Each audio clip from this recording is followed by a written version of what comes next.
Bismillahirrahmanirrahim.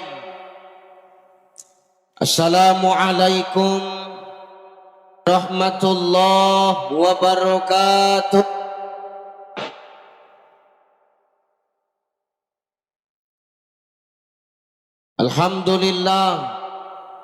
Alhamdulillahillazi anzala sakinata fi qulubil mu'minin. Asyhadu an la ilaha illallah wahdahu la syarikalah wa asyhadu anna Muhammadan abduhu wa mawalah. Allahumma salli ala sayyidina wa ala ali sayyidina. Faqala Allah ta'ala A'udzu billahi samii'il 'aliim minasy syaithaanir rajiim. Subhanallazi asra bi'abdihi lailan minal masjidil harami ilal masjidil aqsa alladzi barakna haulahu linuriyahu min ayatina innahu huwas samii'ul basir. Wa qala ta'ala min suratil ukhra Ya ma'syaral jinni wal ins in istata'tum an tanfuzu min aqtaris samawati wal ardi fanfuzu la tanfuzu illa bisultan. Inna Allaha la yanzuru ila suwarikum wa amwalikum walakin yanzuru ila qulubikum wa a'malikum. Sadaqallahul azim, sadaqan nabiyul karim, wa nahnu ala zalika minasyahidin syakirin walhamdulillahi rabbil.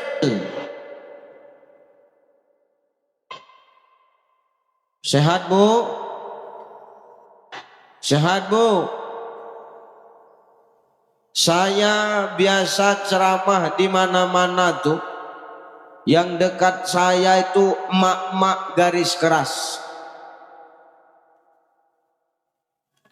Tapi malam hari ini yang dekat dengan saya bapak-bapak yang teraniaya.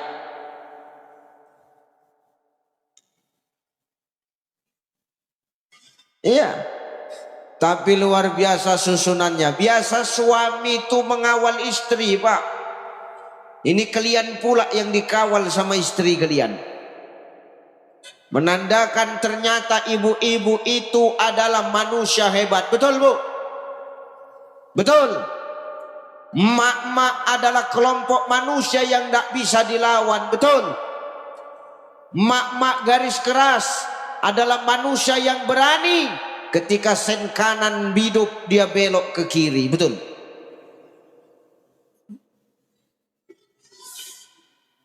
Masya Allah sampai keluar ibu-ibu.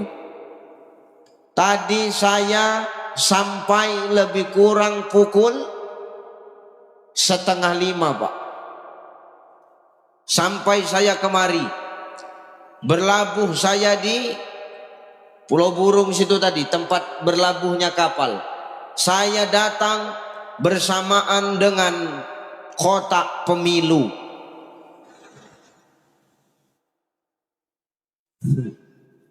Sampai kotak pemilu tuh sampailah aku ke Pulau Burung.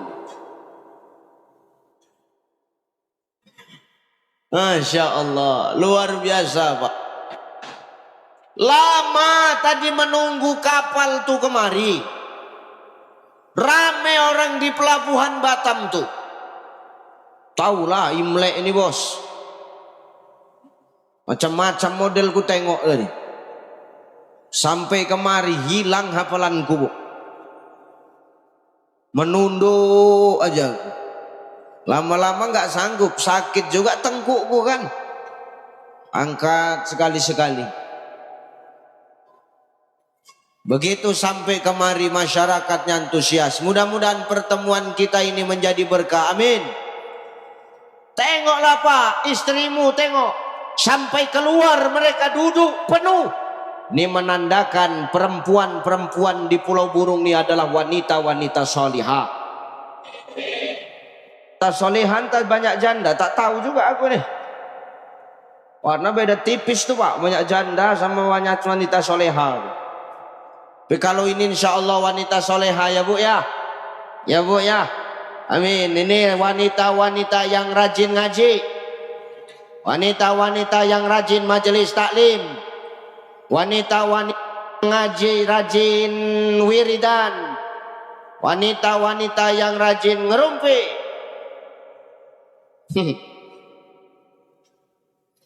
Pokoknya mak-mak tuh paket lengkap Pak. Sehat ya Bu ya.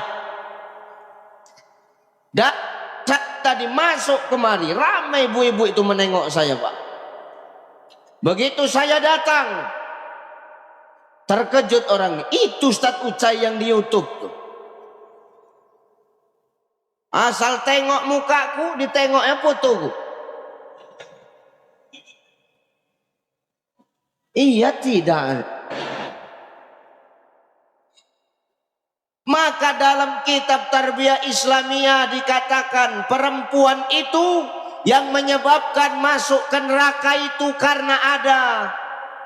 Gak boleh main tangannya kan. Maya kotak KPU udah datang.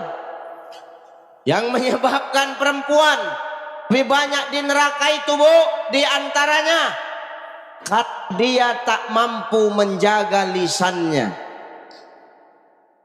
Betul Pak? Istri itu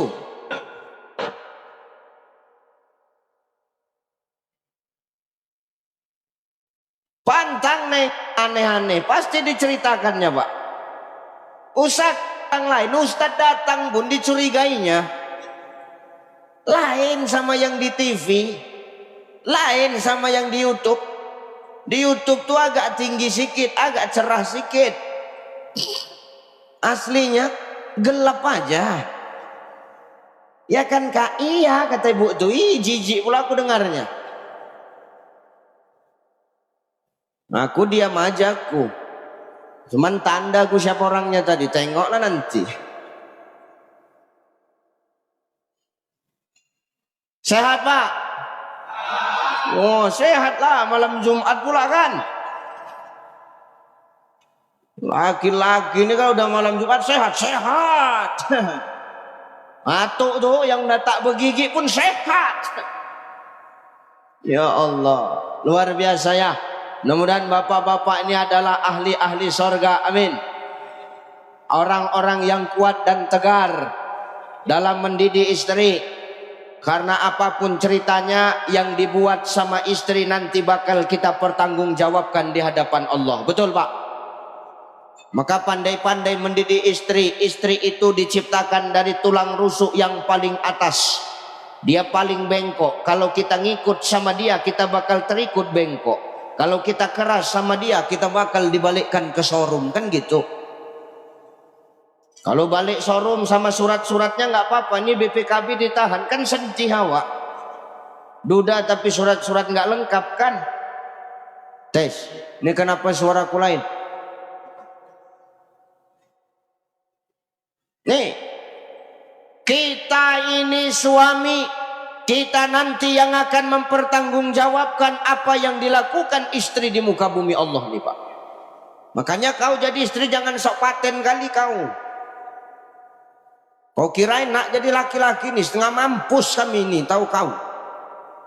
Dunia kau kami nafkahi, akhirat kau kami pertanggungjawabkan.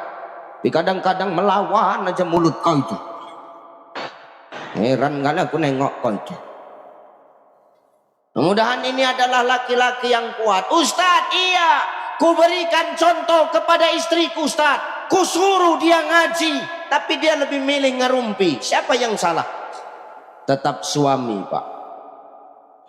Ustadz, ku suruh dia sembahyang, tapi dia heboh membuka aurat Ustadz. Siapa yang salah? Tetap kita, suami. Ustadz, udah ku contohkan, aku sholat, aku mengaji, tapi istriku tetap nggak mau ikut. Siapa yang salah? Tetap suami. Apa salah suami Ustadz? Salah mencari istri.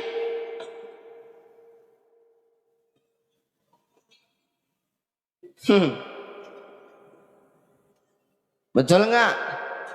Nah, cocok. Salah kalian cari bini kan? Maka mudah-mudahan kudoakan ini bapak-bapak ini adalah orang-orang yang kuat. Karena ini muka-muka orang teraniaya ini. Ustadz kenapa tahu? Nampak dari gaya duduknya. Duduk bersila macam tak ada lagi kekuatan. Ya, yang terhormat dan yang termulia, para alim ulama, asatis wa asatizah, mu'alim wa mu'alimah di kampung nih. Mudah-mudahan semua Allah lindungi. Amin. Bapak Ibu yang dimuliakan Allah, muliakan ulama-ulama di kampung kita nih. Muliakan. Nih ustadz nih, muliakan. Cacat Celin, cacat Cepek Limpul nih, muliakan. Kita kadang maaf, orang datang dari luar awak muliakan, betul. Saya datang dijemput di bandara, dijemput di pelabuhan, dipotongkan kambing.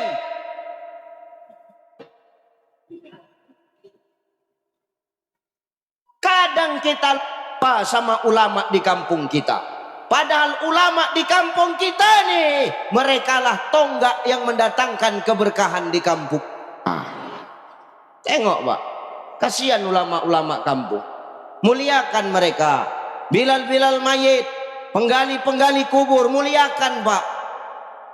Mana Pak? Tunjuk tangan aja, nggak usah.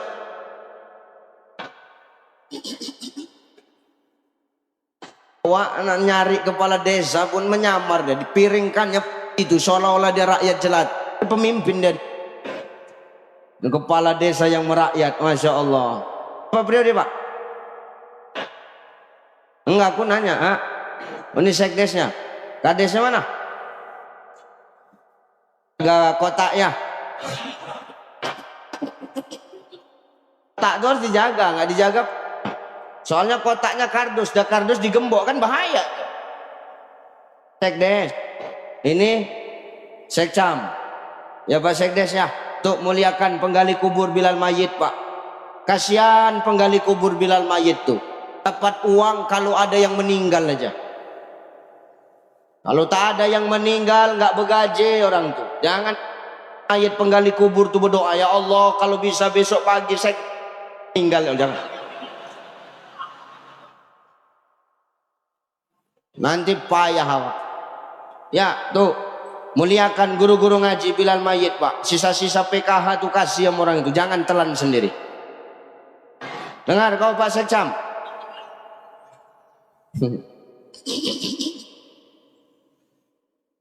Ustadz baru juga mulai udah awak. Siapa suruh kau ngundang aku?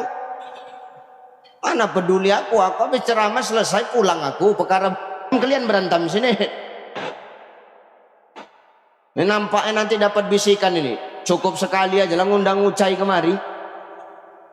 Lancip kali mulutnya. Kalau tak diundang aku lagi kemari, udah tahulah aku jawabannya. Gara-gara mulut orang dua itulah.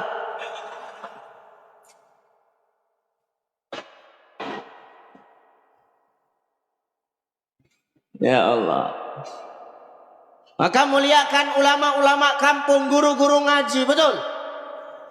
Tanpa guru ngaji demi Allah, Bapak Ibu, anak Al-Quran. Tengok duet abang adik. Ini kan yang ngaji abang adik. Habis ngaji, cair kawan tuh. Baru ntar aku lagi belum tahu aku ini. Abang adik jadi kor duet, bangga tidak kita nengoknya. Senang Pak. Nih muliakan guru ngaji. Aku kebetulan malam ini diinapkan di atas tempat orang tua ngaji itulah. Situ aku nginap nanti malam. Macam tahu sini lah kan.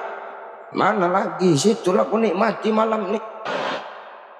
Daripada awak tidur di luar situ, enggak apa-apa lah kan. Lagi tamu. Adoib kal mayit, tamu memang seperti mayit, ngikut aja lah apa kata tuan rumah.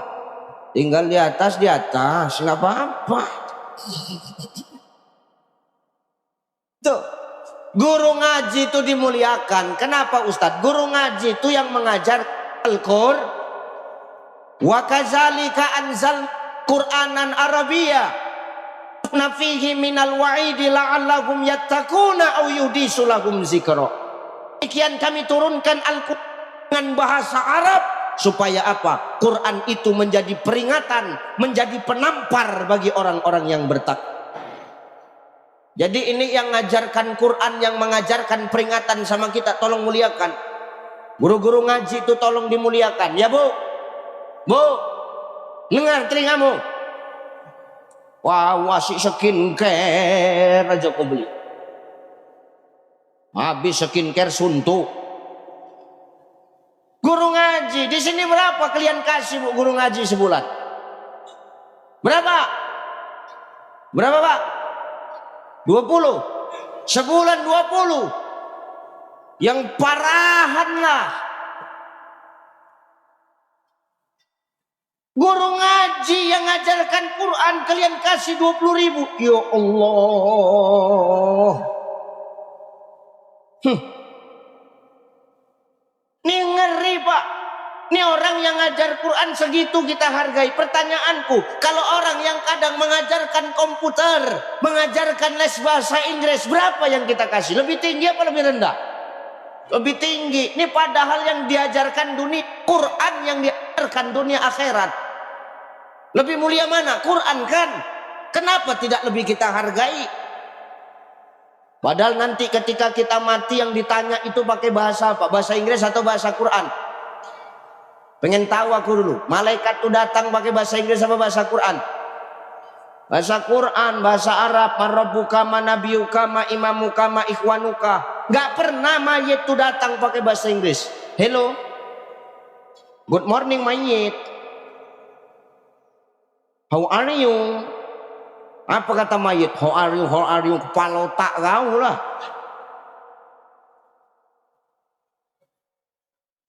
Maka jangan kita sampai melalaikan guru ngaji dan Bilal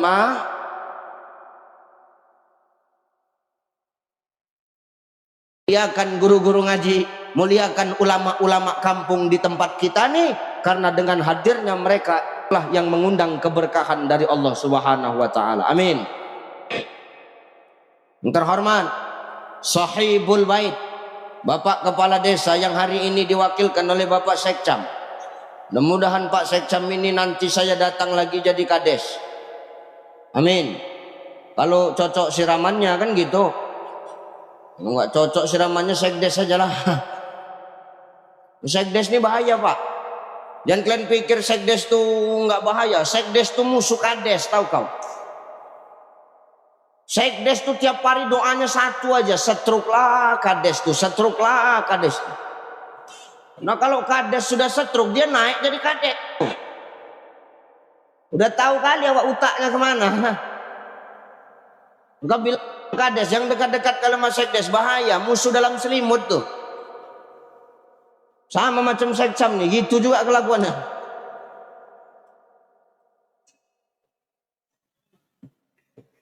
Allah Akbar. Pak Sekdes, sehat-sehat Pak Sekdes. Mudah-mudahan Allah berikan amanah dalam mengemban jabatan. Terhormat Sahibul Bait Bapak Sekcam mewakili Pak Camat. Mudah-mudahan Pak Sekcam sehat-sehat ya. Amin ya Allah. Tuh tadi ngasih kata sambutan. Nanti akan ada kucuran dana dari pusat yang akan mengalir ke kampung kita. Tengok aja lah.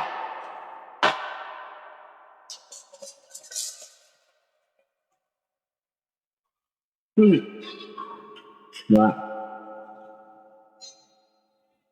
Ya awak berdoa, kenengok ku bilang. Kadang orang ini payah Pak. Ustadz aja kadang nggak dipercaya, apalagi pejabat.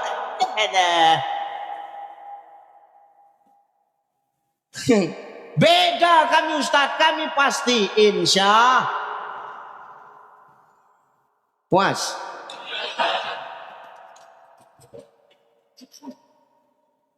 Sehat-sehat Pak Sekcam ya. Ini nampaknya ini dendam sama aku, betul. Nampak dari senyumnya. Sambil senyum di berengnya. Kapan selip kau?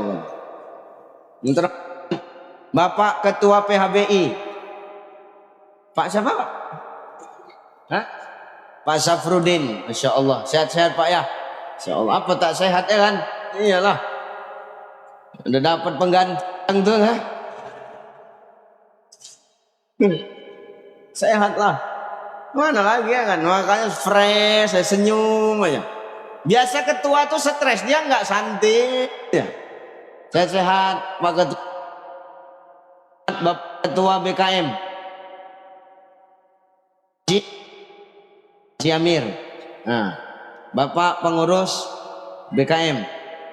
Tukang jemput aja lah, karena tadi kita sama. Apalagi coba tukang jemput lah. Tadi kawan Bang Hamdan yang sudah menelpon saya bolak-balik.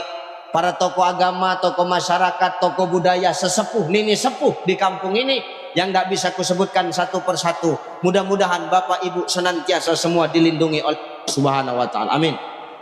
Amin. Ayo ngaji. Kita sampai jam berapa ngaji? Sampai jam 2. Sampai jam 12. Kau enak dengar, mulutku pedes. Iya, kalian tinggal dengar, mulutku yang bercakap setengah mampus menahankan capeknya.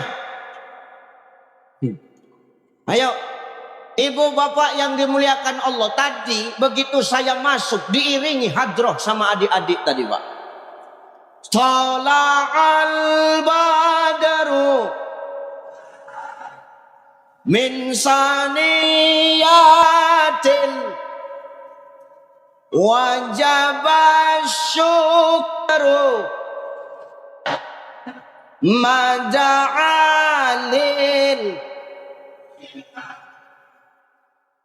Pertanyaanku satu, ketika solawat ini digaungkan, merinding tak Bapak? Merinding kenapa? Senang atau karena merinding belum makan? Ini ada dua gendangnya nih, takut merinding karena belum makan, lapar dia kan? Bergetar badan Wak. Awak kira gempa, belum makan kan? Henyu kita Pak, dada kita. Kenapa? Dilantunkan solawat. Ini yang dinamakan seninya Islam Pak. Maka agama itu adalah agama yang berseni. Jangan pernah bilang kalau Islam tidak punya seni. Islam nih, tuh seni tilawatil Quran. Waktu tadi baca Quran, enak nggak suaranya? Nah, apa ada seninya? Betul. Coba kalau tadi yang baca Quran tak pakai seni, enak nggak? Mana enak? Imam, jadi imam tak ada seninya, enak nggak kita dengar? Mana enak? Allahu Akbar. Bismillahirrahmanirrahim. Alhamdulillahirabbil alamin. Ar-Rahmanirrahim. Maliki yaumiddin. Iyyaka na'budu wa iyyaka nasta'in. Ilal ayah ghairil maghdubi alaihim waladdallin. Awak di belakang bingung menjawab. Amin.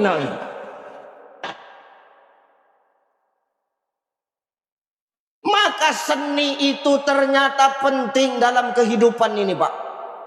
Dan Islam dia punya seni dalam hidup ini. Seni qasidah, ini seni. Itu di atas apa? Demon atau mana? Aku inilah serba salah nengok anak-anak nih Pak. Kenapa Ustadz serba salah nengok anak-anak? Kata Sultan Muhammad Al-Fatih, penakluk Konstantinopel, itu beliau mengatakan kalau ada anak-anak recok di masjid Pak, senang anak-anak di masjid, itu tanda gembiranya para malaikat. Jadi kalau awak marah, awak berarti marahi malaikat kan gitu. Takut awak yang awak marahkan tuh malaikat Israel, apa tak dicabut nyawa awak? Jadi bingung awak nak marahkan malaikat tuh. Ini makanya tantangan buat ketua BKM Pak. Jangan pernah marahkan anak-anak yang berisik di masjid tuh. Jadi kalau dia berisik Ustaz jangan dimarah. Tak boleh. Mana dalilnya? Wal yakhshal ladzina law taraku min khalfihim dzurriyyatan di'afan khafu 'alaihim falyattaqullah wal yaqulu qawlan sadida.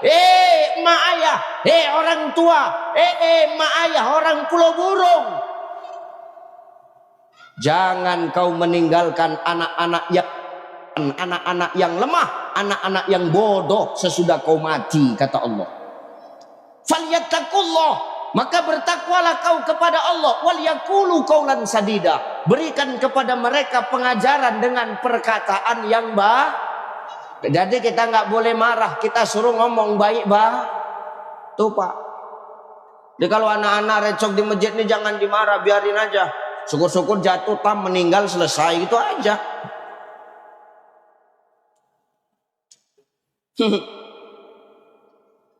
Itu udah saking jengkel tuh Pak. Namanya anak-anak pasti berisik. Jangan dimarah, bilangin. Jangan bentak-bentak anak di masjid tuh recok. Itu tak boleh. Itu tak boleh. Ini kan contoh. Contoh ini contoh. Itu tak boleh. Kalau awak marahkan begitu, besok budak tuh tak mau dia masuk ke masjid lagi. Betul. Apa rupanya imam ini bakal hidup terus? Ada matinya juga dia. Lah kita nih maaf, mau apapun kita, pangkat jabatan kita sehebat apapun, harta kita sebanyak apapun, setinggi apapun ilmu kita, mati itu pasti datang sama kita. Hidup ini bagai lampu dinding yang dinyalakan di malam hari. Apabila minyak sudah kering, ia kan pasti padam sendiri. Lah manusia mau apapun statusnya, kita ini macam lampu dinding, asal habis masanya mati. Lah benar Bang. Nah saya sama Pak Sekcam mana lebih tua? Pak Sekcam belum tentu Pak Sekcam mati duluan. Bisa jadi sekdes kan gitu.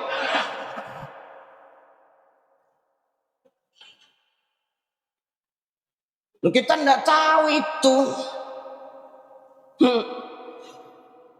Maka jangan marahkan anak-anak kalau recok di masjid. Beliau nanti bakal menggantikan kita sesudah kita mati, Bapak Ibu. Saya apa selamanya bakal hidup?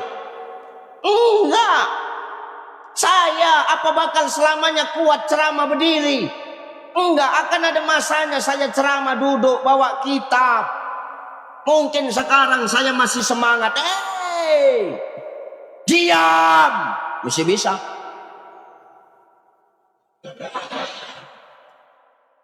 Enggak mempan juga, heran. Bandel kali malaikat-malaikat flu burung nih ya. Biasanya gitu langsung diam, enggak mempan juga, heran. Jangan marahkan anak-anak. Jadi yang dimarahkan siapa? Orang tuanya. Kalau berisik di masjid baru marah, antukkan ke dinding kepala tuh. Kau udah tua, kau berisik kau di masjid kau. Tak boleh.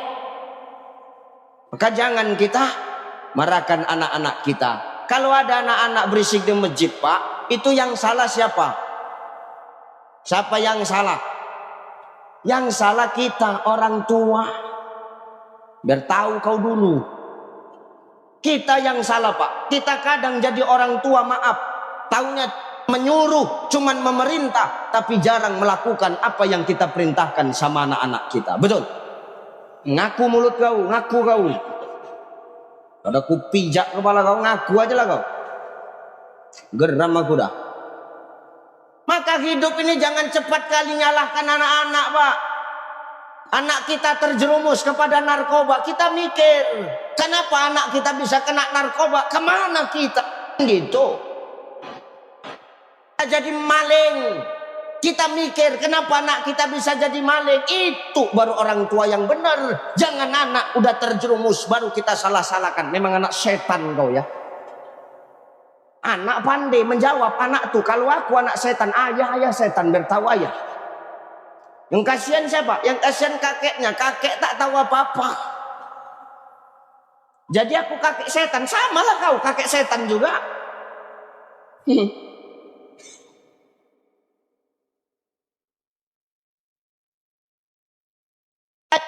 Jadi orang tua, anak-anak berisik di masjid. Kenapa? Karena kita kadang taunya cuman merintah, tapi nggak pernah melaksanakan apa yang kita perintahkan sama anak kita. Hayya 'alas shalah.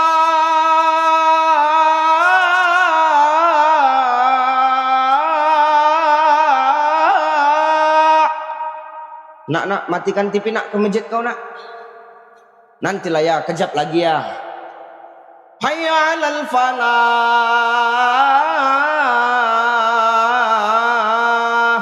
Matikan TV-nya nak, pergi ke masjid.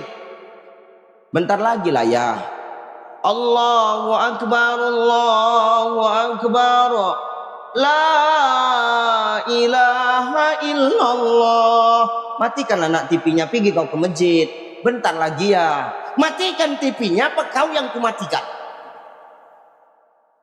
Anak itu langsung pergi ke masjid. Diambilnya peci sambil bercakap. Kau orang tua tahu ngomong aja kau, tahu kau. Anak ke masjid buat huru hara. Berisik pak.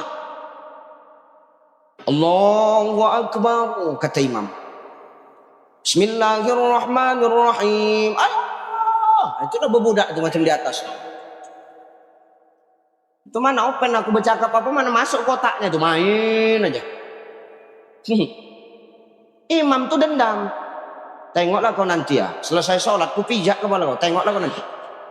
Imam tuh udah geram main nengok anak-anaknya. Selesai sholat, assalamualaikum warahmatullah, assalamualaikum warahmatullah. Tengok ke belakang, bebudak tuh pun udah hilang. Apa tak cepat mati wa imam tuh. Walaupun, tapi kalau itu terus yang dihadapi, stres, stroke, meninggal. Maka aku tadi disuruh sama dia, Ustadz subuh besok Ustadz yang imam. Enggak, aku enggak mau mati cepat, gue bilang. Nengok model malaikat itu. Nih. Maka yang salah siapa? Kita orang tua pak. Kita sedih. Kadang mak kita, anak kita itu di rumah punya ayah mak, tapi di masjid jadi yatim piatu pak. Betul ya? Di rumah dia punya emak, punya ayah, tapi di masjid dia kadang jadi. Kenapa? Dia pergi ke masjid, mak ayah di rumah ndak ikut. Datang Pak Camat ngasih santunan anak yatim, anak kau maju. Yang bingung siapa? Pak BKM yang bingung. Loh, kau kok maju? Kau masih punya mak ayah. Itu kan di rumah, sini lain lagi cerita, kata dia. Ini lucu, humor, tamparan buat kita. Jangan jadi orang kaya.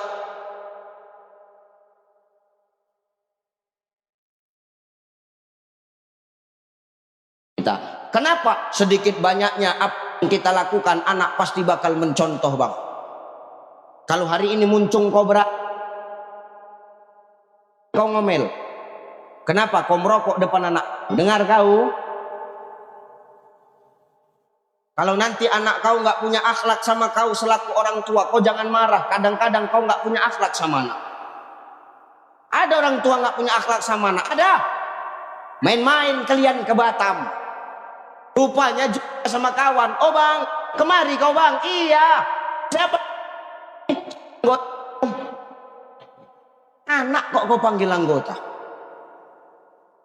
Anak-anak pak. Nggak bisa anak itu jadi anggota. Anak tetap anak. Anak itu dipakai diam, tapi dalam otak dia menyimpan. Kapan kau selip ya? Tengoklah kau nanti. Gantian anak itu ditanya, kok kemarin sama siapa nak? Nih sama bosku. Remes satu sama. Maka wajar kalau hari ini kita berani memanggil ayahnya, emaknya dengan sebutan bos. Kenapa? Karena kita yang kadang panggil anak dengan sebutan bos. Sadar nggak kita kadang? Sadar nggak kita kadang? Pakai otak tahu. Jangan cepat kali nyalahkan anak. Ya Pak ya, ini pesan buat kita. Sedikit banyaknya kita adalah sutradara bagi anak-anak kita. Baik buruknya anak-anak kita akan mencontoh apa yang kita lakukan dalam kehidupan kita. Nah, kita pengen punya anak yang cinta salawat, ya kita kudu harus cinta dengan salawat. Kita harus kudu cinta dengan seni Islam. Nih macam seni Islam tadi. Kan enak kita. Berdentum hati kita, bertentum jantung kita ketika digemakan salawat itu, Pak. Maka Islam itu hadir dengan seni. Siapa bilang Islam itu hadir gak menimbulkan seni? Islam hadir membawa seni, Pak. Mana itu Ustaz? Oh, ketika Rasulullah Shallallahu Alaihi Wasallam itu hijrah dari Mekah ke Madinah, berangkat orang muhajirin, disambut sama orang ansor di Madinah, Pak. Begitu nampak kaum muhajirin datang, kaum ansor tegak semua berdiri menyambut kedatangan Rasulullah. Tola'al badru alaina min saniyatil. Ini kan seni, Pak. Lahir dari dan tengok hebatnya seninya Islam ini, dia melambangkan akhlaknya Islam. Hebatnya seninya Islam ini menggambarkan pekertinya Islam. Hebatnya seninya Islam ini menggambarkan adabnya Islam, Pak. Tengok seninya Islam. Orang baca Quran rapi, tutup aurat, ngambil wudhu, menghadap kepada arah yang benar. Betul ya? Betul ya? Kenapa? Seninya Islam bawa akhlak. Orang main kasidahan, tutup aurat, goyangnya nggak terlalu ngeri-ngeri kali. Kenapa? Seninya Islam bawa adab. Nah ibu lah, bu, oh bu, dengar ini, tengok kemana ibu? Maunya di tengah aku gini kan, minggir kalian kan? Bu, tengok bu, ibu di sini ada grup nasyid nggak? Ada nggak? Gini aja, ada nggak ada ngomong ada, biar cepat aku bercakap. Kerjasama aja kita. Ibu ada nggak grup nasyid? Ada. Tuh kan kalau ibu-ibu main nasyid tuh pakaiannya kan rapi, betul? Pakai gamis yang 10 kali bayar kan? Kau yang pakai gamis baru, orang ini yang setengah mampus membayarkan angsuran tiap bulan. Bukan tanggung gamis tuh harganya, mahal Pak. Orang ini kalau udah ikut majelis, bukan satu model gamis tuh, sampai 4 sampai 5. Satu gamis 2 juta. Ustadz kok tahu? Biniku ketua wirid, biar tahu kau. Dikomporinya anggotanya tuh, ngambil lah kak, ngambil. Dia enak cuma nyuruh ngambil, yang bayar aku setengah mampus, tahu kau. Satu setel 2 juta kali 5 10 juta. Syukur awak penceramah. Sekali ceramah lunas itu. Itu di luar, di sini kan belum tahu nasibku gimana kan gitu. Orang ini enak aja, ambil lah, ambil. Ih, kalau ngambil sama orang nggak dapat, kau kak segini sama aku paling murah. 2 juta sesetel murah, kepala otak kau itulah murah. Dalam pula aku nengoknya. Tapi tengok, walaupun itu begitu, itu ketika dipakai ketika nasyid dan cantik, aurat tertutup. Enak nengok ibu nih main nasyid. Yang satu jadi vokalis, anggota yang lain di belakang jadi backing vokal, kan gitu bu ya. Yang satu nyanyi tuh, dari dahulu hingga sekarang, yang belakang jawab shalalalalala. Kaum wanita gemar berdandan shalalalalala, berhias diri berbusana rapi shalalalalala. Dari awal sampai habis shalalalala aja kerja waktu. Tapi yang menyanyi sama yang shalalala sama bayarannya, pulut kuning sama telur rebus sebiji. Nggak balik modal harga gamis tuh, tahu. Ternyata apa? Seninya Islam menggambarkan adabnya Islam, Pak. Tengok ketika main nasyid, Goyangnya nggak pernah macam-macam Pak. Paling goyangnya itu 4 penjuru, kanan, kiri, muka, belakang. Ya tengok tuh ibu-ibu kalau main nasyid. Kanan, kiri, muka, belakang itu aja lah. Mau 10 album itu aja lah goyang. Dari dahulu hingga sekarang, kaum wanita gemar berdandan, berhias diri, berbusana rapi. Yang belakang shalalalalala. Ya. Artinya apa? Islam membawa seni, seninya Islam punya adab. Berarti Islam ini adalah agama akhlak, Bapak Ibu. Dengan munculnya Islam, akhlak manusia jadi baik, betul. Dengan adanya Islam, akhlak manusia jadi lebih tertata, benar. Nih Islam ngajarin kita, kalau kita ini sama sesama makhluk suruh pakai adab. Adab, adab, bukan harta, adab. Sorry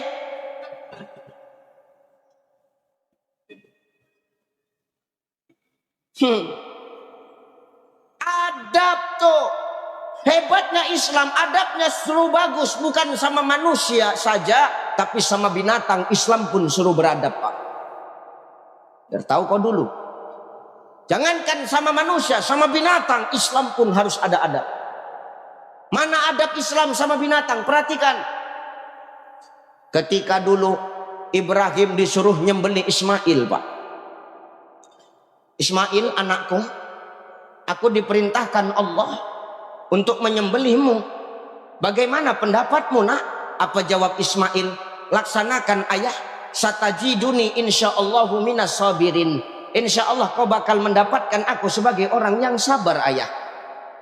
Siap nak? Siap ayah. Tapi tunggu ayah. Ada syarat yang harus aku ajukan kepadamu. Apa syaratnya nak? Syaratnya ya, yang pertama kau gunakan pedang yang tajam. Tajamkan pedangmu. Maka ini menjadi sunnah bagi kita ketika menyembelih hewan, mau itu hewan kurban, mau itu hewan yang kita sembelih, itu pakai parang, pakai pisau yang tajam, Pak. Kenapa harus pakai pisau dan parang yang tajam? Supaya cepat putus 2 urat leher di hewan, di leher binatang itu. Jadi kalau cepat dia nggak ngerasakan sakit kali. Coba kalau pisau tumpul, setengah mampus, Pak. Udah jangan tengok kali malaikat tuh, Pak. Tengok kemari aja. Ini Islam, jangankan nama manusia, sama binatang Islam suruh punya adab, Pak. Tuh kita tengok tuh saudara kita yang di sebelah. Tuh kalau kita buka di YouTube, gimana orang sebelah kalau nyembelih lembu, Bang? Disetrum dulu. Tunggu jatuh lembu tuh baru sembelih, betul ya? Islam pernah nggak mau nyembelih hewan disetrum dulu baru dipotong? Enggak. Ada yang model kepalanya dipukul pakai palu yang gede, jatuh baru dipotong. Islam nggak pernah gitu. Saudara kita, maaf, saudara kita sebelah nyembelih B2. B2 tahu? Babi. Itu nggak disembelih lehernya, Pak. Itu besi dipanaskan sampai merah besi. Dicucuk lubang knalpot babi. Cuk, menjerit babi. Gitu babi. Kalau babi itu bisa ngomong, apa kata babi itu? Sebabi-babinya aku, lebih babi lagi kau, kata babi.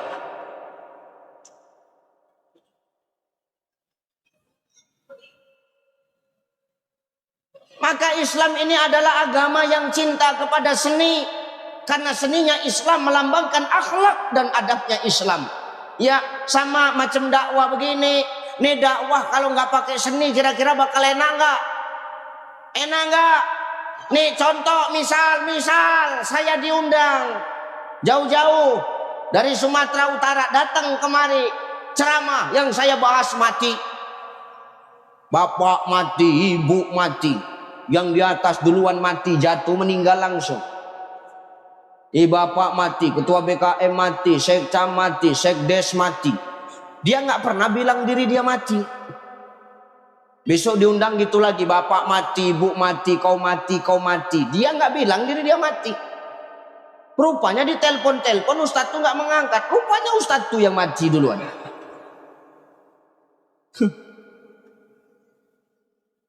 Maka dakwah ini punya seni. Seniku berdakwah begini. Ceplos-ceplos ngomong. Lah saya kalau benar-benar salah-salah bang. Ya benar Pak Sekcam. Ini bukan Pak Sekcam aja korbannya. Yang lalu-lalu udah banyak Pak. Lah bener. Saya ngadep sama bupati. Bupati kita sayang. Semana sayang kita. Yang ingatkan begini cara ngingetkannya. Jumpa gubernur. Gubernur kita ingatkan begini caranya. Kita jumpa sama menteri. Menteri kita ingatkan begini caranya. Tapi apakah mereka marah? Tidak. Kenapa? Kita membawa ajaran yang benar. Kita menyampaikan yang benar. Jadi kalau Pak Sekcam sama Pak Sekdes emosi, tipis kali pergaulan kalian.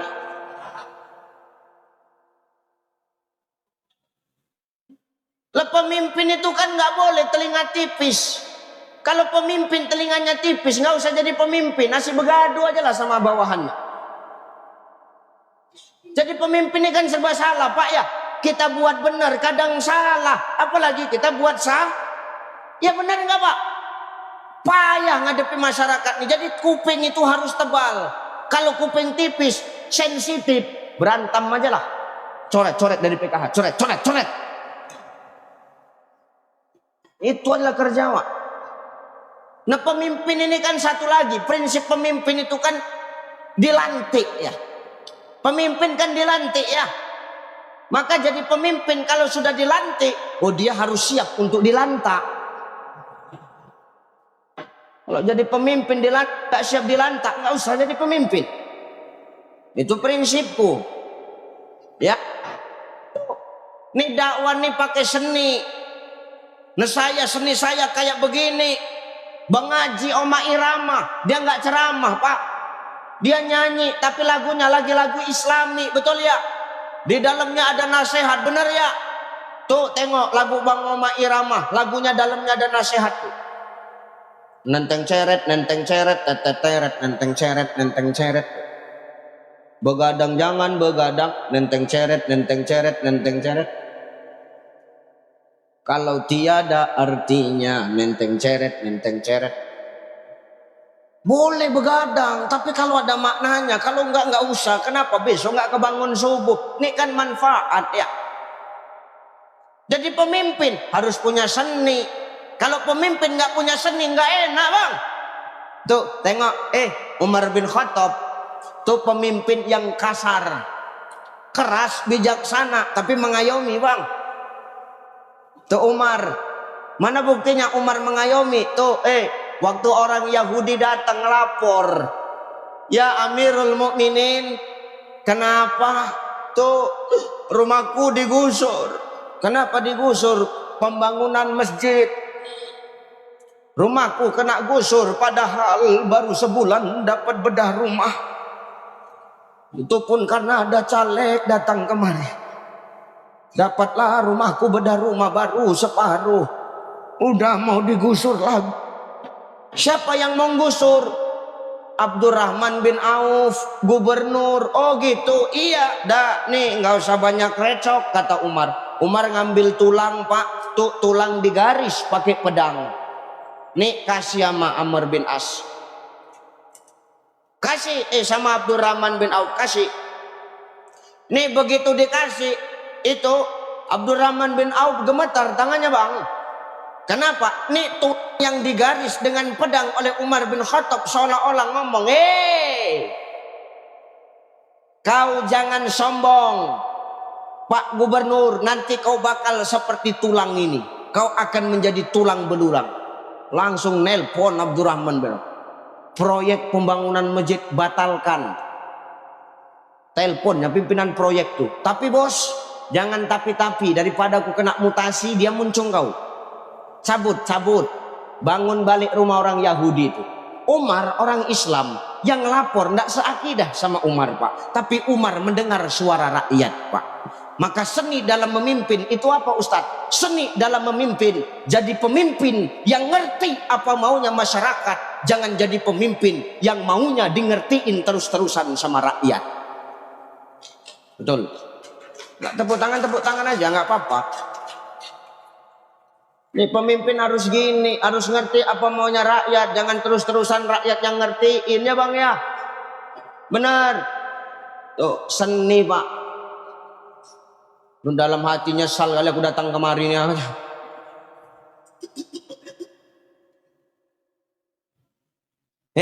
Ya, maka Islam hadir dengan seninya Islam mengajarkan akhlak yang baik kepada kita. Maka Islam itu adalah agama yang nih, ayo nih. Terus budayakan sholawatan, Pak. Santri masih kita senang kalau nengok anak-anak kita udah gemar sholawatan ya. Innallaha wa malaikatahu yusalluna 'alan nabi ya ayyuhalladzina amanu sesungguhnya Allah dan para malaikat itu bersolawat kepada Nabi. Ya ayyuhalladzina amanu sallu alaihi wa sallimu. Maka kau orang-orang yang beriman bersolawatlah kepada Nabi dengan sebenar-benar solawat. Nih satu, hidup butuh seninya Islam itu adalah akhlaknya Islam. Kenapa? Seni Islam itu santun. Islam ini adalah agama yang santun. Maka saya berpesan melanjutkan apa kata Pak Sekcam. Ini tahun politik, Islam harus punya akhlak. Walaupun kita kadang berbeda pilihan, tapi jangan sampai kita memecah belah demokrasi yang sebentar lagi akan kita laksanakan. Betul? Betul. Bantu Pak Sekcam, bantu Pak Sekdes. Capek mengawal demokrasi ini saudara. Silakan beda pilihan, karena perbedaan itu fitrah, perbedaan itu sunnah. Tapi jangan sampai perbedaan itu menjadi nilai-nilai perpecahan di tengah-tengah umat. Betul ya? Boleh kita memuji-muji junjungan kita, tapi jangan sampai kita menjelek-jelekkan orang lah. Jangan sampai kita yang di bawah nih berkelahi pak. Ya, tuh yang di atas senyum-senyum nengok kita. Nah kita di bawah berkelahi kan goblok. Jijik pula aku. Bisa tetangga sama tetangga nggak cakapan gara-gara beda pilihan. Ngapain?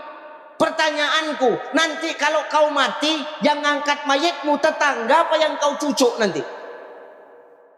Jawab dulu, berpikir sedikit kita.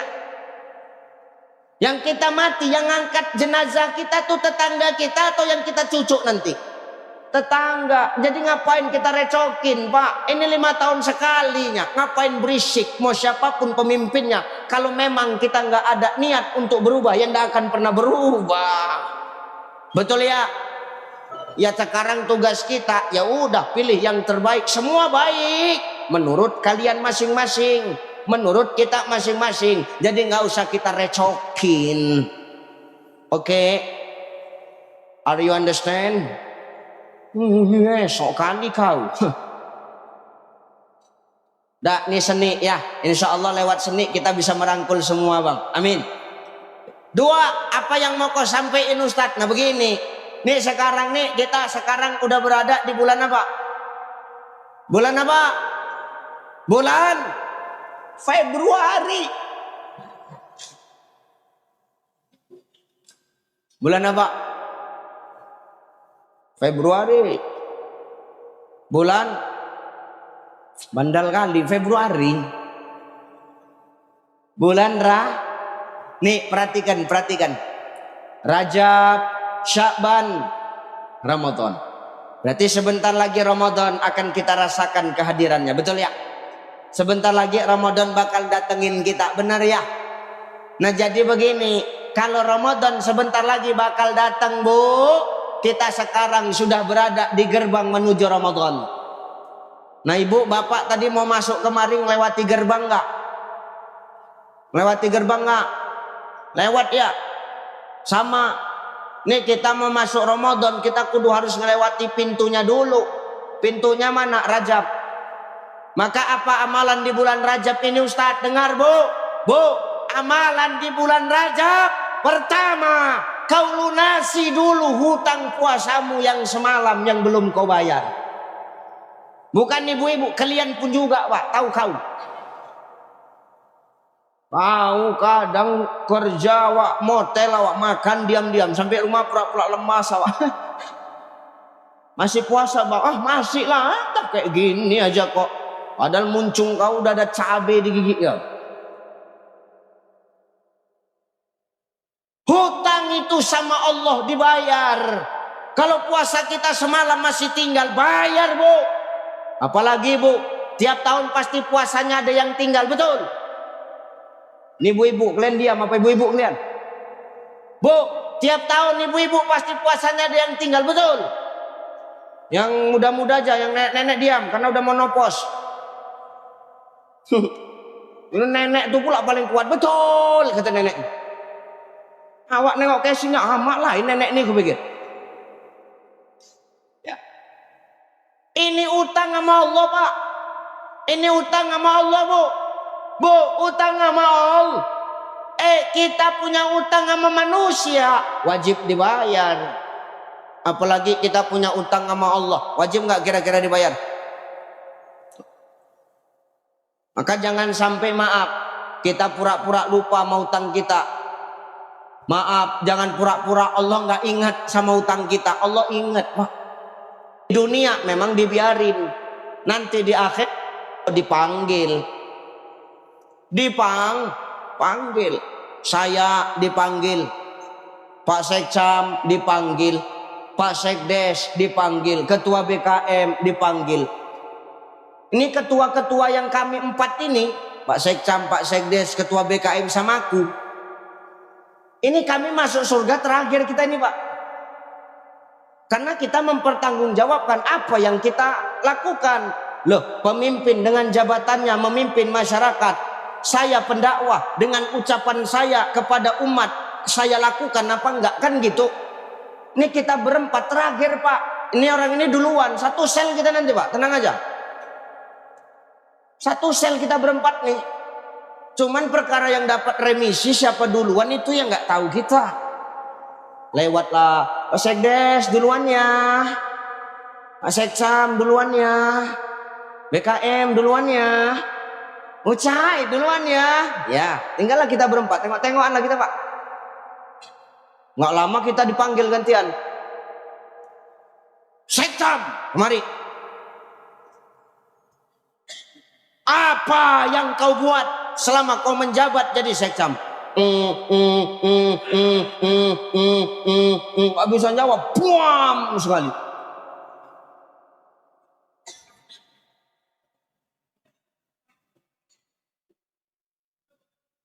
Sekdes, apa yang kau udah buat selama menjabat jadi Sekdes? Gak bisa jawab, buam sekali. Ucai, panggil aku. Kemana kau? Panggil datang aku kan. Siap. Kau ceramah di Pulau Burung. Kau sampaikan tentang adab. Rupanya akhlak kau udah baik. Hah? Rupanya aku mau jawab, datang golongan kelompok orang Pulau Burung nih ketinggalan kloter. Ustadz Ucai. Ya Allah, kemarin waktu Ustadz ceramah Pulau Burung yang waktu kita masih hidup, kena kali Ustadz. Berubah akhlak orang itu sekarang, bagus-bagus orang Pulau Burung itu sekarang. Iya. Inilah yang ceramah ini Ustadz Ucai ini. Iya, oke, Cai duluan masuk Cai. Remisi aku duluan. Remisi aku duluan. Tinggallah orang ini bertiga tengok.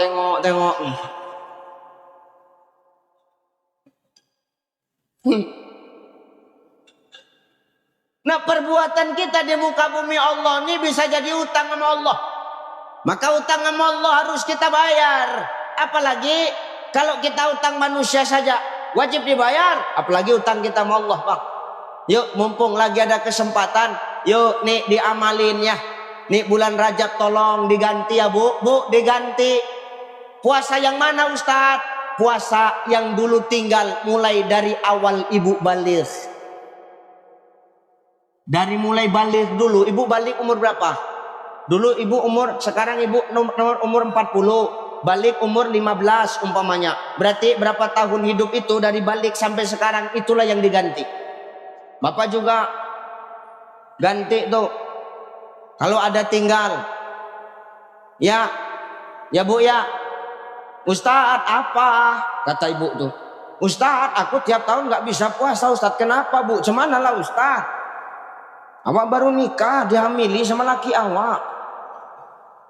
Nggak bisa awak puasa Ustadz. Ya udah nggak apa-apa, nanti bayar fidyah. Dah melahirkan awak Ustadz, menyusui anak Ustadz 2 tahun. Nggak puasa Ustadz. Itu satu periode anak 3 tahun nggak puasa awak Ustadz. Terus tahun keempat dihamilinya lagi Ustadz. Setiap puasa enggak puasa Ustadz. Apa enggak bayar terus awak Ustadz katanya. Ganti. Tetap ganti. Andai kata kita wafat tapi belum lunas puasa yang kita tinggalkan, Allah memandangnya itu sebagai ikhtiar, sebagai usaha kita seorang makhluk, seorang hamba untuk menebus kesalahan kita kepada Allah. Ya bu ya. Tuh. Enggak ada apa berantem malaikat tuh di atas.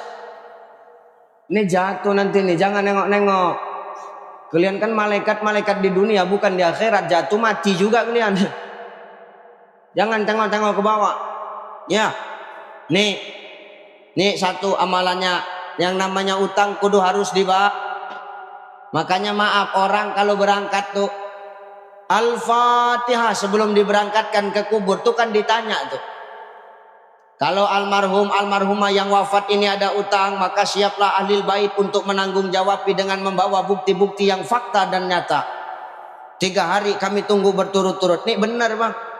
Jadi dalam kitab Al-Fiqhul Islamiyah wa Adilatuhu karangan Asy-Syaikh Wahbah Zuhaili, beliau mengatakan orang yang wafat meskipun dia ahli ibadah, meskipun dia orang alim, ahli ilmu, walaupun dia mati dalam keadaan syahid, tapi kalau ada 2 yang belum tertunaikan di dunia, maka maaf, kuburnya akan gelap. Bahkan di salah satu riwayat dikatakan kuburnya seperti dihimpit sebuah gunung. Kenapa itu? 1, karena hutang dia belum dibayarkan sama yang masih hidup. Mau hutang apapun, bayarkan itu. Mau 1000 hutangmu, 2000, bayar. Tahu kau. Contoh, saya punya hutang dengan Pak Sekcam 50.000 Pak. Ini biar jelas ya Pak. Kalau contohnya pemimpin kan cepat nyambung orang ini. Saya punya hutang sama Pak Sekcam 50.000. Saya lupa, Pak Sekcam wajib ingatkan Pak. Kalau Pak Sekcam lupa, saya yang wajib ingatkan karena saya yang Rupanya saya lupa. Pak Sekcam ingat saya punya hutang sama beliau. Di teleponnya saya. Pertama nggak ditelepon, didiarkan aja. Terus lama-lama Pak Sekcam gini, udahlah. Dia pun ustadz kaminya itu, perkara 50.000 udahlah ikhlas sajalah. Oh nggak bisa Pak Sekcam, itu dianggap belum lunas. Kenapa? Tuh cuman Pak Sekcam yang ngerasa, kan belum nyampe ke saya. Rupanya Pak Sekcam telepon, halo assalamualaikum Cai, waalaikumsalam Pak, apa perintah Pak? Gini Cai, apa Pak? Ngomong aja. Maaf ya Cai, apa? Adalah utangmu sama aku limpul Cai. Oh iya Pak, astagfirullahalazim Pak. Kirim rekening Pak, biar ku transfer Pak. Nah ini kalau ustadz yang punya utang. Coba kalau tetanggamu yang punya utang. Adalah utang kau limpul sama aku Bang. Alah parah kali kau. Limpul aja kau tagih, tipis sekali pergaulan kau. Nah, itu salahnya. Orang sekarang ini kalau punya hutang ditagih macam dia yang ngutangi awal. Rupanya ditelepon saya sama Pak Sekcam, Cai, adalah utangmu limpul sama aku Cai. Astagfirullahaladzim, maaf Pak, saya bayar ya Pak. Saya transfer sekarang Pak. Apa kata Pak Sekcam? Udah Cai, utangmu sudah kuanggap lunas. Baru sah hutang itu lunas. Kalau cuma awak merasa-merasa saja, udahlah aku ikhlas lah. Nah, itu belum. Kenapa? Belum kau akadkan sama yang nih. Maka orang yang wafat itu Pak, hutangnya lunaskan. Yang kedua, yang menyebabkan kuburnya itu gelap walaupun dia ahli ibadah atau mati syahid itu apa Ustaz? Ketika dia hidup, sebelum dia dikuburkan, ketika dia mati, dia punya harta warisan. Harta warisannya belum dibagi sama ahlinya. Kebagi harta warisan itu, Pak. Meninggal ayah, meninggal emak, itu beda harta warisnya. Misalnya yang meninggal emak, yang dibagi harta emak, harta ayah jangan, karena masih hidup. Kalau kau bagi harta ayah, berarti kau mendoakan ayah kau mati.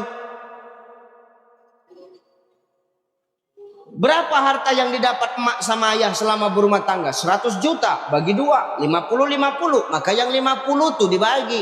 Kenapa? Harta emak. Sebelum harta emak yang 50 juta tuh dibagi, tengok dulu, tanya dulu, hutang emak ada nggak di kedai?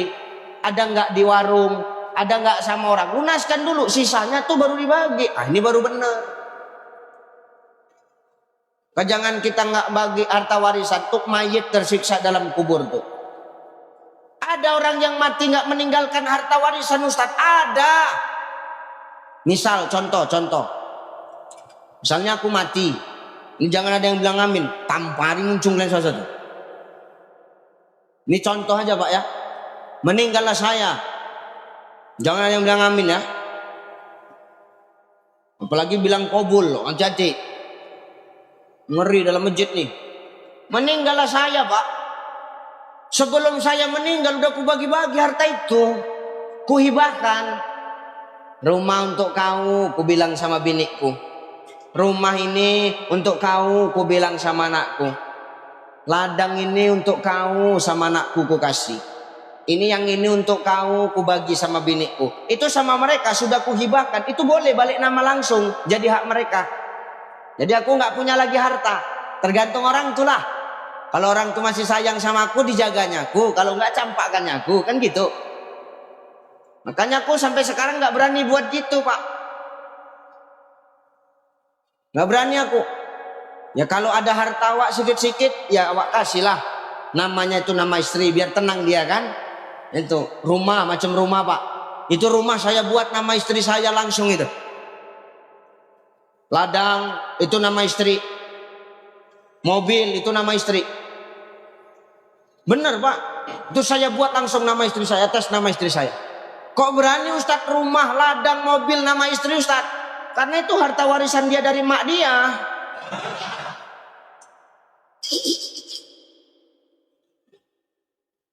Makanya nama dia, kan nggak mungkin namaku, mama dia kok, kan gitu.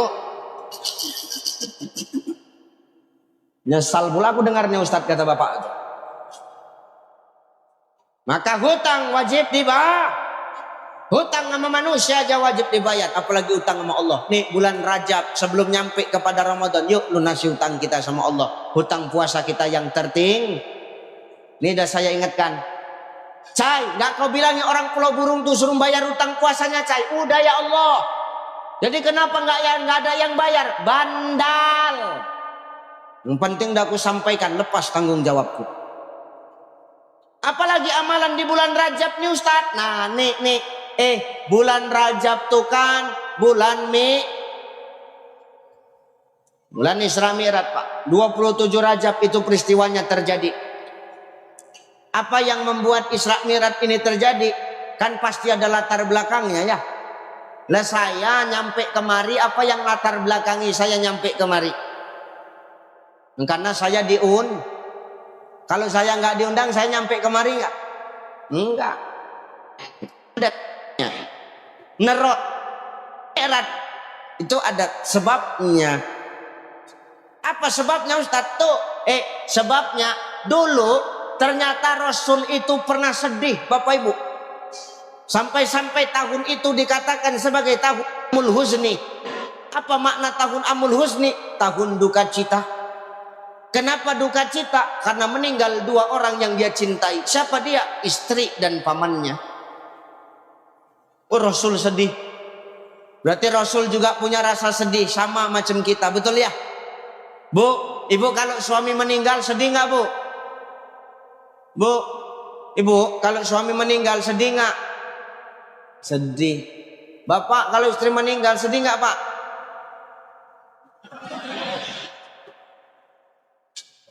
Yang parah lelaki kalian nih. Bu, suami kalau meninggal ibu sedih nggak? Bapak kalau istri meninggal sedih nggak, Pak? Kalau bisa cepat Ustaz, cepat kalau bisa Ustaz.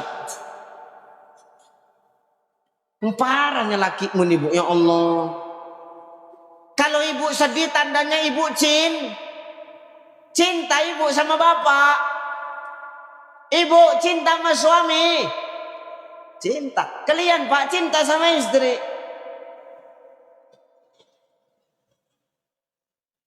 Enggak, aku nanya, kalian berantem di rumah atau gimana nih? Kalau berantem jangan bawa ke masjid gitu loh maksudku. Rasul tuh sama macam kita. Rasul ternyata punya sifat sedih Pak ketika ditinggalkan oleh orang yang dia cintai. Apalagi kita kalau ditinggalkan oleh orang yang kita cintai, sedih, menangis kita. Tapi kita harus punya yang namanya rasa Lah bener Pak. Lah kita ini kan nggak tahu siapa yang duluan mati. Ibu, kalau boleh milih Bu, andai kata ditanya, mana yang lebih bagus meninggal duluan, istri atau suami Bu? Nah, tuh muncung bini kau tuh. Tuh mulut bini kau, suami. Memang diam sekali bercakap sakit hati ya Pak, dengar nggak tahu. Itulah bini itu Pak, perkara mati awak duluan. Coba tengok di rumah tuh, asal kompor gas habis gasnya, awak suruh masang tuh kan. Oh bang, habis gas bang. Dah, awak masang gas turam. Awak masang gas, dikutipnya surat tanah, dikutipnya ATM, rekening, dia keluar. Kenapa keluar? Ini kan gas sewaktu-waktu bisa meledak nih. Dia andai kata meledak awak mati kan dia selamat tuh. Jangan gitu Bu. Karena mati aja suami duluan. Saya Pak, kalau saya ditanya Ustadz, kalau Ustadz ditanya mana yang lebih bagus mati duluan, Ustadz atau Umi yang di rumah tuh? Oh saya laki-laki, saya harus ngalah Pak. Ar-rijalu qawamu 'alan nisa. Laki-laki itu pemimpin perempuan, namanya pemimpin harus ngalah sama perempuan Pak. Jadi kalau saya ditanya, Ustadz lebih bagus mana kau mati duluan atau istri duluan? Saya ngalah aku. Biarlah istri duluan, aku belakangan, kan gitu.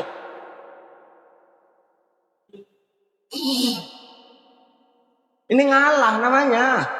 Kalau orang itu kan nggak main tunjuk aja suami terang. Nah kita kalau kehilangan orang yang kita cintai bakalan sedih. Nah Rasul pun kayak begitu. Namanya manusia, fitrah Pak. Tapi kita harus punya sifat ikhlas ya. Makanya Allah ngomong dalam Quran, apa kata Allah? Wa tuhibbunal mala hubban jamma. Jangan kau cintai dunia melebihi cintamu kepadaku, kata Allah. Kalau kita mencintai dunia lebih besar daripada cinta kita kepada Allah, maka kita akan lupa bahwasannya setelah kehidupan dunia ada kehidupan yang lebih kekal, yakni kehidupan akhirat. Sama dunia ini jangan cinta-cinta kali, biasa aja. Jangan letakkan dalam hati, letakkan kulit hati, itu pun kulit hati yang paling luar. Karena dunia ini titipan, yang namanya titipan pasti diambil sama yang maha penitip. Betul nggak? Iya. Istri titipan Bu, suami titipan Pak, anak titipan. Maka yang namanya titipan jangan letakkan di dalam hati kau, letakkan di kulit hati kau. Karena sewaktu-waktu itu bisa diambil dari kita. Kan jangan cinta-cinta kali sama istri Pak, biasa aja. Betul kok. Ibu pun gitu juga, nggak usah cinta-cinta kali sama orang ini, biasa aja. Ustadz enak kali bercakap, rupanya Ustadz kayak begitu, kayak gitulah Bu. Ku bilang sama istriku, kau nih jangan kau cinta-cinta kali sama aku nih, karena aku nggak cinta-cinta kalinya sama kau, ku bilang. Berani Ustadz ngomong gitu, berani. Tapi pas nggak ada dia lah, macam gini kan nggak ada dia.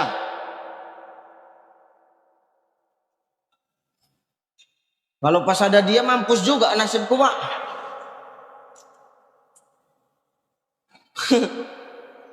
Ya, kenapa kau ngomong gitu Pak? Gini Lumi, baru lawak rendah gini Lumi.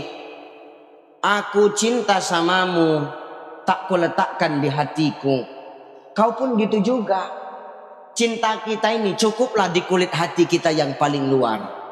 Kenapa nggak di hati, Pak? Kata dia. Karena di hati kita cukuplah hanya ada Allah dan Rasulullah. Kau titipan bagiku, aku pun titipan bagimu. Sesaling-saling mencintainya kita pasti bakal dipisahkan oleh Allah. Entah apa itu sebabnya, Allah pasti akan mendahulukan di antara kita. Maka perkara dunia ini, tolong Pak, jangan terlalu cinta-cinta kali, karena ini cuman titipan. Jadi ketua BKM Pak Haji, nggak usah cinta-cinta kali, nggak usah letak dalam hati, kulit hati Pak. Karena kalau udah nggak jadi ketua BKM payah, nanti merajuk, nggak mau lagi sholat masjid nih, mutar sholat di masjid sana. Banyak ketua BKM tuh gitu. Kalau nggak jaga kepele lagi, sholat nggak mau sholat di sini lagi. Pergi dia naik sepit Batam tuh, sholat di Batam sana. Sampai sana orang udah siap sholat, terakhir sholat sendiri dia. Tiap hari berangin begitu, meninggal juga waktu cepat kan. Maka jabatan jangan di hati Pak, kulit hati yang paling luar, karena itu adalah titik. Nanti kalau diambil oleh Allah, kita nggak akan pernah ikhlas. Popularitas hari ini kita dikenal orang, jangan itu pula membuat diri kita sombong. Kenapa? Cuman titik, maka jangan sombong. Nah jadi Rasul pernah sedih Ustaz, sedih. Ketika Rasul sedih, Allah menghibur Rasulullah. Ya Muhammad, la tahzan, jangan kau sedih ya Muhammad. Ayo, ku perjalankan dengan sebuah perjalanan yang maha agung, yang maha dahsyat. Nama perjalanan itu adalah perjalanan menjemput peristiwa sholat 5 waktu sehari semalam, dinamakan Isra wal Mi'raj. Kira-kira maunya Nabi atau maunya Allah? Hah? Nih Isra Mi'raj nih maunya Nabi apa maunya Allah nih? Allah. Makanya kalau maunya Allah, Nabi difasilitasi sama Allah. Mana fasilitas yang diberikan Allah sama Rasul? Allazi barakna haulahu linuriyahu min ayatina. Kami berkahi sekelilingnya supaya kami tunjukkan kepadanya sebahagian tanda-tanda kebesaran kami. Makna barokna, makna berkah itu apa Ustadz? Makna berkah itu Pak Bu, perlindungan. Makanya Rasulullah ketika Isra Mi'raj naik sampai ke Sidratul Muntaha, tidak rusak badan Rasulullah, nggak hancur badan Rasulullah. Kenapa? Allah memberikan garansi perlindungan kepada Rasulullah. Kenapa? Yang mau Allah, yang mau Rasul Mi'raj all sama. Setiap yang mau, dia yang melayani, dia yang memfasilitasi. Nah sekarang saya kemari maunya siapa? Mauku atau mau panitia yang undang? Panitia. Mauku apa maumu? Kalian nggak mau aku kemari biar tahu aku. Saya kemari maunya siapa? Maunya saya atau maunya panitia? Makanya panitia memfasilitasi aku. Kalau enggak, rusaklah aku buat. Rasul begitu, maunya Allah, maka Allah yang ngejaga, Allah yang memfasilitasi. Ini Mi'raj Pak. Jadi ini maunya Allah. Kalau udah maunya Allah, kita nggak boleh bantah.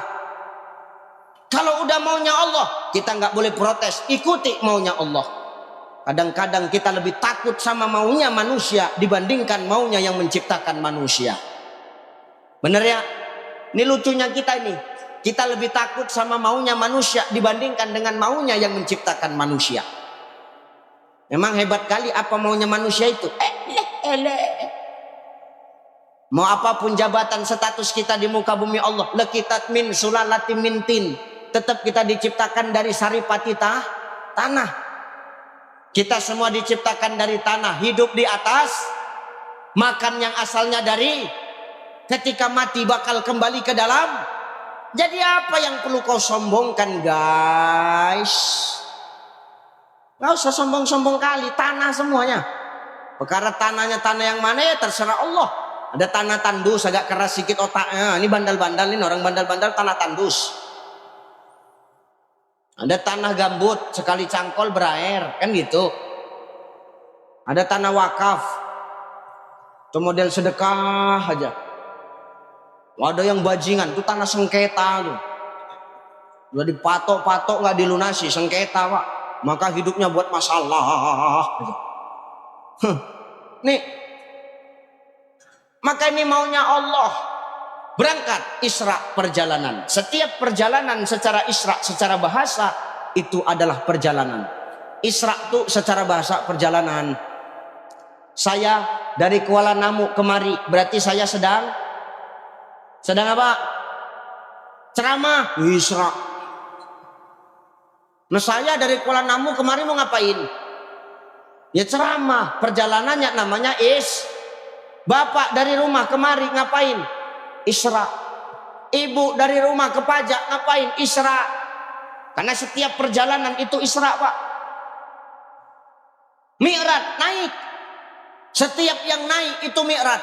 Tadi saya duduk, saya suruh ceramah, saya berdiri naik. Berarti saya sedang Pak Sekcam kata sambutan naik ke podium. Dia duduk disuruh kata sambutan naik ke podium. Dia sedang Setiap yang naik itu Mi'raj. Bu, setiap yang naik itu Mi'raj. Nanti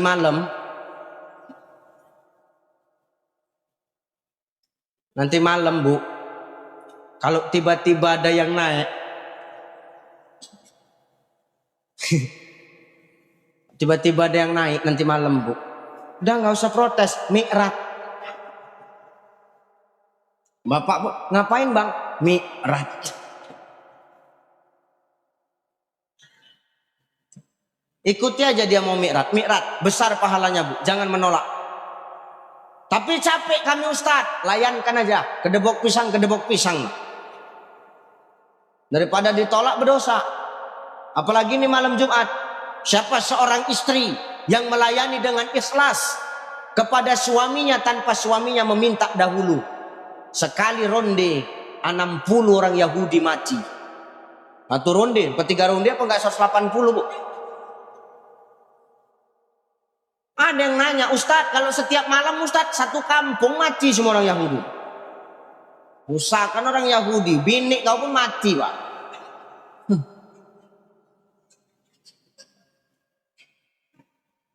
Ya, ini Mi'raj itu naik, Isra berjalan. Jadi apa hikmah daripada Isra Mi'raj itu Ustaz? Nah nih hikmah Isra Mi'raj satu. Allah letakkan kalimat subhana di pangkal surah Al-Isra ayat 1. Apa makna kalimat subhana ini Pak? Makna kalimat subhana ini Bu adalah kalimat pujian. Makanya kita kalau nengok yang indah-indah kita suruh mengucapkan subhanallah. Nengok yang jelek-jelek astagfir. Dapat rezeki alhamdulillah.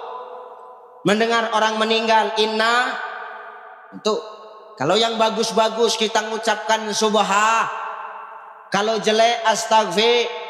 Sekarang ku tanya, kalian nengok aku ngomong apa?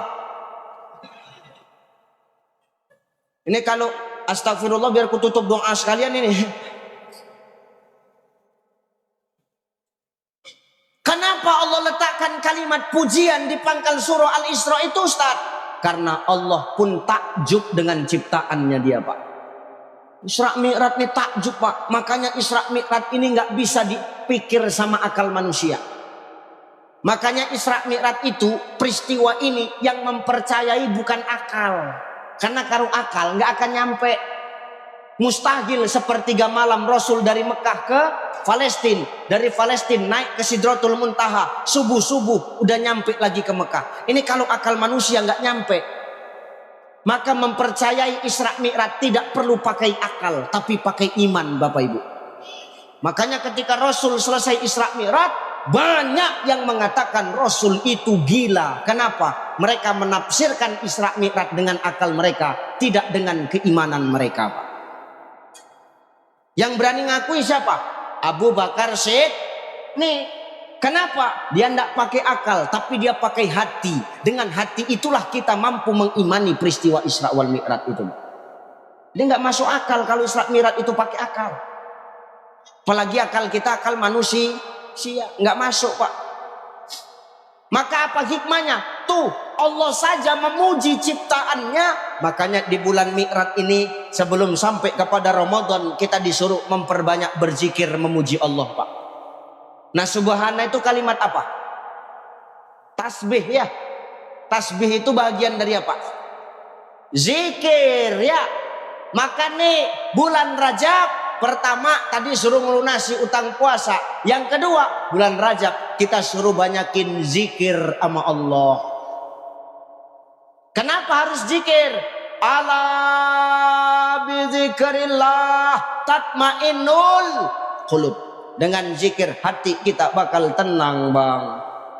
Makanya bapak kan kalau sudah sholat Jumat zikiran kan tenang hati bapak kan. Nih bu suamimu bu tenang kalau udah zikiran di masjid ini kalau udah sholat Jumat. Subhanallah, subhanallah, subhanallah, subhanallah, subhanallah. Datang kota impak, tengok ya, astagfirullah, astagfirullah, astagfirullah, astagfirullah, astagfirullah. Sampai segan kawan sebelah mau menyenggol itu. Terakhir kota impak dilewatkan dari belakang badan dia. Udah lewat kota impak tuh diliriknya lagi. Alhamdulillah, alhamdulillah.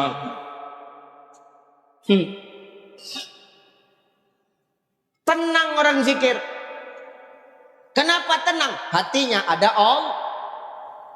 Orang yang hatinya ada Allah bu, dia bakal tenang. Kenapa? Dia nggak akan mikirin apa yang orang buat. Cukup Allah di hati dia. Makanya Imam An-Nawawi di dalam kitab Nasha'ihul Ibad, Imam An-Nawawi mengatakan bu, apa kata Imam An-Nawawi Pak? Yang menyebabkan Ibrahim itu mendapatkan gelar Khalilullah, kekasih Allah. Salah satunya apa? Ibrahim dalam hidupnya dia maaf selalu mementingkan kepentingan Allah dibandingkan dengan omongan manusia. Ini Ibrahim Pak. Kenapa dia mementingkan kepentingan Allah dibandingkan dengan kepentingan manusia, omongan manusia? Karena di hati Ibrahim hanya ada Allah. Maka orang yang di hatinya ada Allah hidupnya bakal tenang. Mau apa yang dibuat tetangga? Los. Kadang-kadang kita recok apa yang dibuat sama tetangga. Heboh nengok tetangga lebih hebat daripada kita. Nggak terima hati awak nengok tetangga lebih hebat dari kita. Tetangga beli kipas, awak kepanasan di rumah. Ngapain bu? Tetangga beli AC, awak menggigil di rumah. Ngapain? Tetangga beli mobil, oh ibu beli bodrek. Kenapa beli bodrek? Pusing mikirin tetangga. Kenapa? Tolak ukur manusia nggak boleh. Makanya Syekh Jalaluddin Rumi mengatakan yang membuat hati manusia nggak tenang itu apa Ustadz? Satu, karena manusia nggak tahu kunci kenikmatan dalam hidup. Apa kunci kenikmatan dalam hidup? Kunci kenikmatan dalam hidup cuman satu. Jangan sibuk mengurus apa yang orang punya, tapi sibuklah mengurus apa yang Allah kasih sama kita. Kalau sudah kita sibuk mengurus apa yang orang punya, kita bakal lupa dengan apa yang Allah kasih sama kita. Terakhir kita jadi manusia yang kufur nikmat. Maka nih, kalau Allah udah kasih, manfaatkan untuk ibadah Pak. Allah kasih kita fasilitas dunia supaya kita ibadah ini mudah. Bu, Pak, dengar, Allah kasih kita harta supaya kita ibadah mudah. Sekarang ibadah apa yang nggak pakai harta? Mau tahu dulu aku. Sholat pakai harta nggak? Sholat pakai uang nggak? Pakai. Dari mana Ustadz tahu sholat pakai uang? Lah ibu beli mukenahnya dari mana kalau nggak pakai uang? Masa iya mau pakai goni bulu kan nggak mungkin. Bapak mau sholat mau beli baju koko nggak pakai uang, pakai apa? Makanya ibadah ini butuh harta. Nah kalau saya lain. Kalau saya banyak jemaah, banyak yang ngasih saya baju Pak. Betul, banyak ngasih baju, banyak ngasih sarung. Lebih banyak yang ngasih sarung daripada ngasih baju. Sarung tulah aku buat baju. Rupanya motif sarung yang aku buat baju pas aku diundang ceramah sama modelnya sama taplak meja. Kan selip aku waktu itu. Tuh. Maka ini Allah kasih kita fasilitas harta supaya kita mudah ibadah. Sedekah pakai harta enggak? Pakai. Apalagi haji umroh pakai harta enggak? pakai, maka Allah kasih fasilitas harta sama kita supaya kita mudah dalam ibadah. Allah kasih kita sepeda motor supaya enak kita ke masjid, nggak jalan kaki. Allah kasih kita mobil supaya apa? Kita ibadah, nggak kena hujan, nggak kena panas. Datang kita sayang, ada sepeda motor, ada mobil, bukan dipakai ibadah, disimpan di rumah. Macam mana Allah mau nambahin nikmat kalau yang dikasih nggak dipakai? Bapak lah sendiri ngasih aku baju nggak aku pakai, marah nggak Pak? Kecewa kan Pak? Kenapa? Nggak tahu terima kah? Makanya besok-besok nggak dikasih lagi. Sama macam anak kita, di mulutnya ada makanan, tangan kanannya pegang makanan, tangan kirinya pegang makanan. Tahu-tahu anak kita minta makan lagi. Pak, minta makan lagi, apa kita bilang? Kita kasih nggak dia? Enggak, apa yang kita bilang? Habiskan dulu yang di mulutmu. Makan dulu yang di tangan kau, baru minta lagi. Habiskan dulu itu, kan gitu ya. Sama macam Allah, bagaimana Allah mau menambah kenikmatan dalam hidup kita kalau yang dikasih sama kita nggak kita gunakan untuk ibadah. Maka untuk Allah gunakan yang terbaik Pak. Pakai baju yang terbaik, pakai jubah terbaik, mau pakai batik terserah, batik terbaik. Mau batik beli sendiri, mau batik jatah rewang, terserah. Ya benar. Baju cantik untuk Allah, baju biasa untuk manusia. Kita terbalik, baju cantik untuk undangan, untuk Allah baju yang biasa-biasa. Tadi saya datang kemari pakai kaos saja kan Pak. Sekarang berubah bukan, genteng aku kan. Aku begitu turun dari pesawat tak yakin yang jemput itu kalau aku. Yang buat orang ini yakin aku ustadznya, pakai peci aku turun dari pesawat. Aku pakai kaos, pakai jaket dah. Bukan macam ustadz, tapi setelah kita ganti, yakin kalian kan?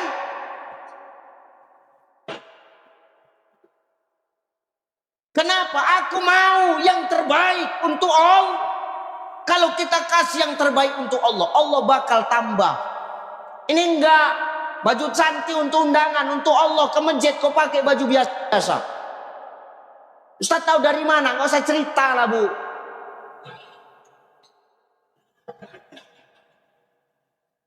Sekarang ku tanya dulu Bu, ibu nanti lebaran beli sendal baru enggak? Sekarang ku tanya, mana yang kau pakai baru itu atau swallow yang lama tuh? Makin nggak usah cerita lah kau, tahu kau. Geram kali aku dah. Kenapa pakai swallow? Kalau hilang berarti sampai situ rezekinya Pak. Ngapain kita rewel? Kan udah janji apa yang dititipkan bakal diambil sama yang nitip. Kan itu kesepakatan di awal kan. Jadi kenapa kita mesti recok? Ini perkara hati. Untuk Allah pelit, untuk manusia dia paling hebat. Ngopi sama kawan-kawan, kawannya mau bayar. Tenang. Aku yang bayar, aku kecil kalinya ini. Tapi begitu datang orang meninggal, ngasih sumbangan, pelit awak. Jujur aja lah. 10.000 uang di kantongmu, ada 2.000 3 biji. Mana yang masuk ke kotak infak untuk orang meninggal? Yang mana? 2.000. 2.000-nya ada 2, yang satu cantik, yang satu jelek. Mana yang masuk? Yang parah dulu yang awak masuk kan. Awak lipat-lipat campakkan ke baskom yang ada beras tuh. Rap. Supaya nggak nampak orang, awak tutup pakai beras tuh. Macam kucing habis betaib tau. Jumpa sama kawan minum air gelas gini, 6 biji, 1 biji 500 perak kali 6 3.000. Yang kau masukkan 2.000. Nyesal kali mayat tuh meninggal hari. Kalau tahu meninggal hari itu dia rugi, elok tahu sama meninggal aku kata mayat. Maka tolong kita jangan pelit sama Allah. Maka hari ini Allah kasih kita harta supaya kita mudah dalam ibadah. Pakai fasilitas yang Allah kasih supaya apa? Allah tambah nikmatnya buat kita. Besok pakai baju terbaik waktu sholat Jumat. Kalau bisa yang masih ada labelnya jangan kau copot. Supaya apa? Allah senang nengok kita. Oh makhlukku, kau kasih fasilitas dipakai. Kalau dipakai besok bakal ditambah lagi sama yang terbaik untuk kita Bapak Ibu. Maka ini udah jam berapa? 11 lewat 15 ya. Udah 10 udah ya. Udah belum? Kompak kali kalian menyiksa aku ya. Tadi aku ceramah setengah 10. Ini sudah jam 11 lewat 10. Sudah berapa itu? 1 jam lebih 15 menit 40 menit. Udahlah ya. Gini, besok aku masih di sini. Besok aku di masjid apa Pak? Al-Iman. Kita lanjutkan makna zikir Isra Mi'rajmu. Ya. Oke. Datang kalian. Kalau enggak aku pijak kalian enggak datang.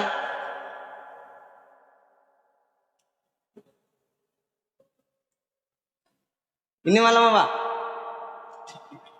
Besok saya khutbah di sini. Nah itu datang kalian. Besok dibayar enggak aku khotib? Bercanda. Ya, jadi malam ini yang saya sampaikan 2 dulu ya. 1, apa tadi? Hidup butuh seni. Dengan seni hidup akan beradab. Dengan seni hidup akan indah. Ya. Yang kedua, nih bulan Rajab Bu, Pak, kita suruh bayar utang puasa kita yang terting. Jangan sampai terlambat sebelum Ramadan itu datang ya. Nih yang ketiga tadi apa? Hikmah daripada Isra Mi'raj, suruh banyak zikir. Dengan zikir 1, hati bakal tenang. Kenapa? Karena dengan zikir ada Allah di hati kita. Kita bakal tahu kunci kenikmatan dalam hidup. Apa kunci kenikmatan dalam hidup tadi? Jangan sibuk mencari tahu apa yang orang punya, tapi sibuklah mengurus apa yang Allah kasih sama kita. Manfaatkan fasilitas yang Allah kasih sama kita supaya Allah semakin sayang dengan kita. Oke? Nah, sambungannya besok. Oke, ya. Insyaallah besok kita lanjutkan kajian kita perkara Isra Mi'raj nih. Amin. Nah, itu saja barangkali. Mudah-mudahan besok kita ketemu lagi ya. Terima kasih. Mohon maaf. Ila liqa ma'assalamah. Wallahu muwafiq ila aqwamit thariq. Wassalamualaikum warahmatullahi wabarakatuh.